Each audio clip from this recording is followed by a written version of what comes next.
5 లింగాలు ఉంటాయి. ఇది మనం ఏంటంటే ప్రతిరోజు కూడా ఒక శివలింగానికి పూజ చేసుకోవాలి అందరం కూడా. అందులో భాగంగా మనం ప్రతిరోజు చేయలేం కనుక ఒక సంవత్సరంలో ఒక రోజైనా ఈ 365 లింగాలకి పూజ చేసుకోవాలి. ఇదంతా కైలాస యంత్రం ఉంటారు. కైలాస యంత్రంలో శివుడు ప్రమద గణాలతో కూడుకుని ఎలా ఉంటాడు అంటే 9 మంది 9 దేవత ఆవరణ దేవతలు శ్రీచక్రంలో ఎలాగైతే నవావరణలు ఉంటాయో అదే ప్రకారంగా ఇక్కడ కూడా 9 ఆవరణలు నుండి 10వ ఆవరణలో అమ్మవారుగా ఉండి స్వామివారు 11వ ఆవరణలో పూజింపబడతాడు. మనం ప్రత్యేకంగా ప్రతి ఆవరణకి ప్రతి దేవతని మనం పూజ చేసుకుంటాం.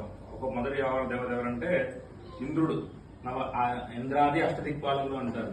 ఈయన ఇంద్రుడు, అగ్ని, యముడు, నిరుతి, వరుణుడు, వాయవ్యం, కుబేరుడు, అలాగే ఈశాన్యంగా పిలువబడి మొదటి ఆవరణలో వీళ్ళు 8 మంది ప్రథమ ఆవరణ దేవతలుగా పిలువబడి వీళ్ళకి షోడశ పూజలు పూజ చేస్తాం.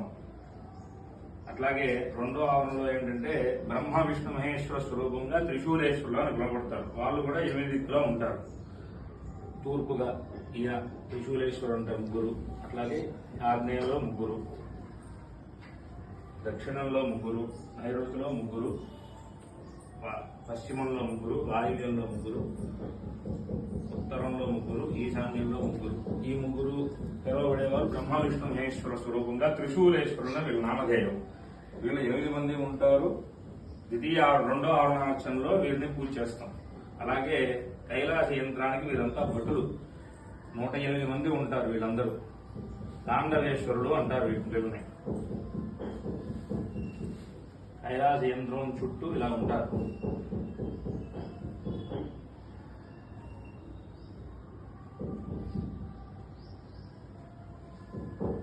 ఇది మొత్తం 108 మంది.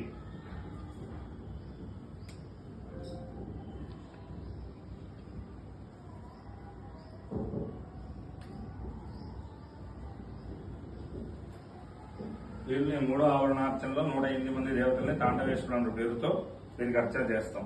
అలాగే 4వ ఆవరణార్చన వచ్చేప్పటికి అష్టాగణపతులు అంటారు. అష్టాగణపతులు అంటే ఈయన గణపతి విఘ్న గణపతి అంటారు, ఈయన వీరభద్ర గణపతి అంటారు, ఈయన్ని నంది గణపతి అంటారు, ఈయన భైరవ గణపతి అని పిలుస్తారు. అలాగే ఈయన సుబ్రహ్మణ్య గణపతి, దుర్గా గణపతి, మహాకాళ గణపతి, షణ్ముఖ గణపతి అని 8 మంది వీరు అష్టగణపతుల్ని 8 పేర్లతో వీరు నామధేయాలు. వీరికి పూజ చేస్తాం 4వ ఆవరణార్చనలో. అలాగే 5వ ఆవరణార్చనలో వచ్చేటికి 8 మంది భవాది అష్టమూర్తులు అంటారు. అష్టమూర్తులు అంటే వీరు భవాయ, శర్వాయ, ఈశానాయ, పశుపతయే, రుద్రాయ, ఉగ్రాయ, భీమాయ, ఆకాశ. ఈ 8 మందిని భవాది అష్టమూర్తులుగా పిలువబడి వీరు 5వ ఆవరణార్చనలో పూజ అందుకుంటారు. అట్లాగే 6వ ఆవరణార్చన వచ్చేప్పటికి భీమాది ఏకాదశ రుద్రుడు. వీరే ఏకాదశ రుద్రుడు. భీమం, శంభుం, గిరీశం, అజేకపాదం, పినాకినం, స్థానం, అపరాజితం అని పిలువబడి 11 మంది వీరు భీమాది ఏకాదశ రుద్రుడు అంటారు. వీరు 6వ ఆవరణార్చన దేవతలు. అలాగే 7వ ఆవరణలో వచ్చేప్పటికి పంచబ్రహ్మలు. ఈ 5 ఉంటారు. ఇక్కడ 3, ఇక్కడ 2, 5 ఉంటాయి. వీరు తత్పురుషాది పంచబ్రహ్మలు అంటారు. అట్లాగే అఘోరాది పంచబ్రహ్మలు, వీరు సద్యోజాతాది పంచబ్రహ్మలు, వీరు వామదేవాది పంచబ్రహ్మలు, ఈశానాది పంచబ్రహ్మలు. ఈ పంచబ్రహ్మలు 5, 5, 25 మంది వీరు. వీరిని పంచబ్రహ్మలుగా పిలువబడతారు. 7వ ఆవరణ దేవతలుగా వీరు ఉంటారు. 8వ ఆవరణార్చనలో 6 ఉంటారు వీరు. ఈ 6 ఓం నమ శివాయ మంత్రానికి అధిష్టాన మూర్తులు. వీళ్ళు షట్తారకులు అంటారు వీరిని. వీరు 8వ ఆవరణ దేవతలుగా పిలువబడతారు. 9వ ఆవరణలో వచ్చేప్పటికి మేధా దక్షిణామూర్తి. ఈయన 9వ ఆవరణలో ఈయన ఒక్కరు దక్షిణామూర్తి పూజ. 10వ ఆవరణలో అమ్మవారు ఈ 108 లింగాలన్నీ అమ్మవారే ఈవిడ. ఎందుకంటే అర్ధనారీశ్వర స్వరూపములుగా ఇంతవరకు అమ్మవారే. 10వ ఆవరణలో అమ్మవారు. 11వ ఆవరణం వచ్చేప్పటికి స్వామివారు. ఈ పైన ఉన్న 25 లింగాలు మాత్రం స్వామివారు. వీరు 11వ ఆవరణ దేవత. వీరందరికీ ప్రత్యేకంగా ఎవరికి వారికి పూజ చేసుకున్న తర్వాత సమిష్టిగా పూజ చేసి ఆ తర్వాత వీరికి పంచామృత అభిషేకం, రుద్రాభిషేకం మనం పూజ చేస్తాం. అలాగే ఇక్కడ ఒక లింగం, ఇక్కడ 5 లింగాలు ఉంటాయి. వీరు పూజా సాత్పుణ్య దేవతలు అంటారు.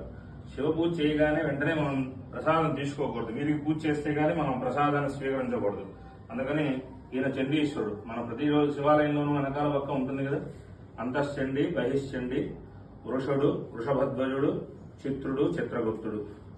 వీరు ఆరుగురికి పూజ చేయకుండా మనం ప్రసాదాన్ని స్వీకరించకూడదు. ఇదంతా కైలాస యంత్రం. ఎట్లాగైతే శ్రీచక్రంలో ఆవరణలు ఎలాగ ఉంటాయో అలాగే ఈశ్వరుడి దగ్గర కూడా ఇట్లా ఉంటారు. వీరందరికీ